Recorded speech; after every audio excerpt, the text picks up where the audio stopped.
pueden sentarse.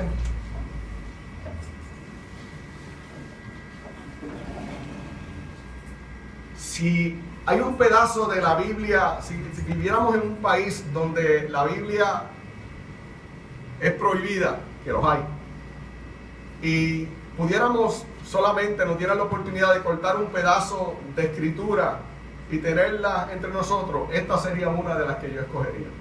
Isaías 61 es ciertamente uno de los textos más directos, de eso se trata el Evangelio. Un texto tan significativo que Jesús comenzó su ministerio precisamente citando Isaías 61. Pero a pesar de ser un texto de mucha esperanza, es también un texto peligroso. Es un texto peligroso que por poco le cuesta la vida a Jesús. Ustedes vieron en la lectura, él lo lee, él dice unas palabras que vamos a entrar en ellas en un momento.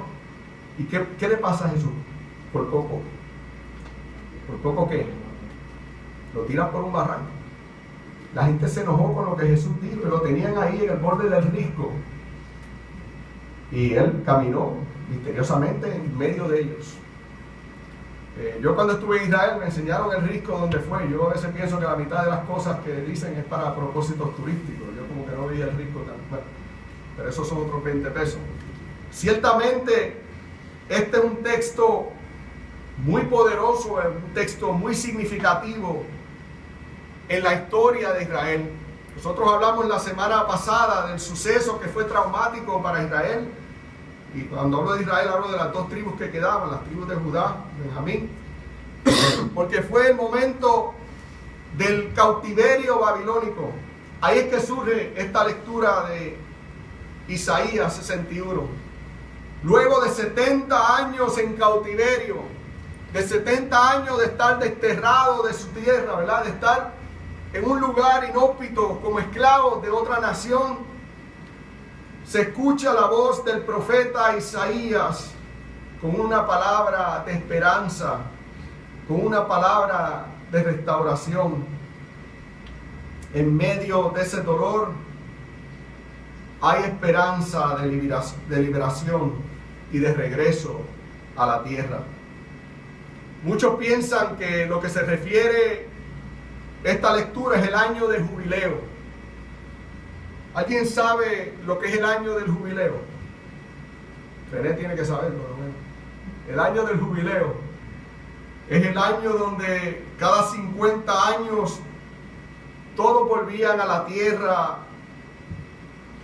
todos devolvían lo que le debían a la tierra. Era un tiempo de restauración donde las deudas eran pagadas completamente. Si usted había perdido su tierra porque necesitaba el dinerito para otra cosa, en 50 años esa tierra volvía a usted.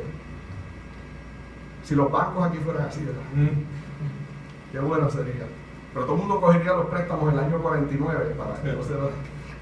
Pero ciertamente era un tiempo de restauración tanto para la tierra como para la gente.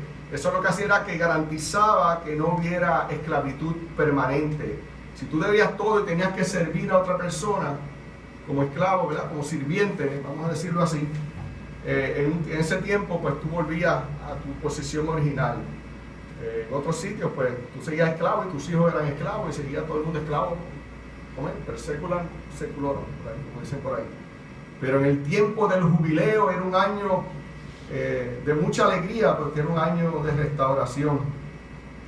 Y el hecho de que Isaías traiga a colación el año de jubileo luego de 70 años de exilio es para recordarle a Israel, al pueblo, que a pesar de todo lo que habían pasado, Dios era un Dios de gracia y Dios era un Dios de restauración.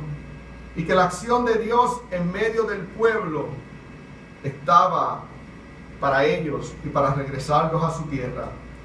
Y es en ese contexto de Isaías y de la promesa del regreso a su tierra que Jesús comienza su ministerio en el Evangelio de Lucas.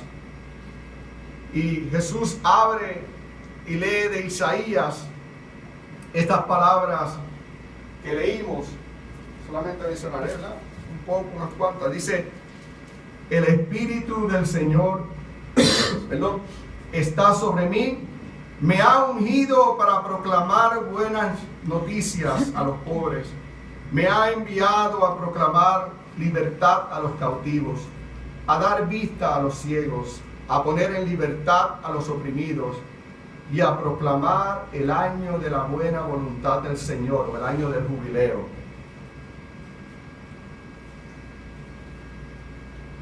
Muchos en la sinagoga quizás estaban pensando en ese tiempo del cautiverio, porque eso es lo que pasa cuando leemos las lecturas de la Biblia. Pensamos en nuestras situaciones, en situaciones históricas de lo que estaba pasando, y yo estoy seguro que muchos en la sinagoga pensaron de ese tiempo traumático de Babilonia, pero quizás fueron más lejos y otros estaban pensando de cómo esa situación aplicaba en los tiempos que estaban viviendo, porque estaban ahora bajo el colonialismo de Roma, y ellos esperaban también el año del jubileo, donde ellos querían sacar a los romanos de su tierra, ¿verdad? Y que pudiera ser el Israel de antes. Ciertamente no sé qué era lo que estaban pensando. Lo que sí es que la cosa se puso peligrosa cuando Jesús dijo: esta escritura se cumple hoy entre ustedes. Eso ocasionó que la gente se ofendiera. Eso ocasionó que eventualmente la gente quisiera tirar a Jesús por el barranco. Porque, queridos, el texto, aunque es sinónimo de esperanza, aunque es sinónimo de buenas noticias, se convirtió en un texto peligroso. Se convirtió en un texto que por poco le cuesta la vida a Jesús. Y un texto que es sinónimo de esperanza se convierte en un texto peligroso cuando pasa ¿qué? ¿Qué tiene que suceder? La pregunta que les hago es: ¿tú sabes cuando un texto de esperanza puede ser peligroso? ¿Qué tiene que pasar para que eso pase? Cuando tú asumes ese texto. Cuando tú asumes un texto de esperanza, lo asumes y lo vives, ahí se convierte en un texto peligroso. Porque una cosa es leerlo y otra cosa es vivirlo. Y ese texto, que era sinónimo de esperanza, que traía esperanza al pueblo, se convierte para Jesús en ese momento en un texto que por poco le cuesta su vida. Un texto de la Biblia, de los que leímos hoy, de los que leemos todos los domingos, puede ser un texto bonito, puede ser un texto inspirador, pero los textos no cobran vida hasta que no se asumen, hasta que no te apropias de él. Y a veces el asumirlo es peligroso.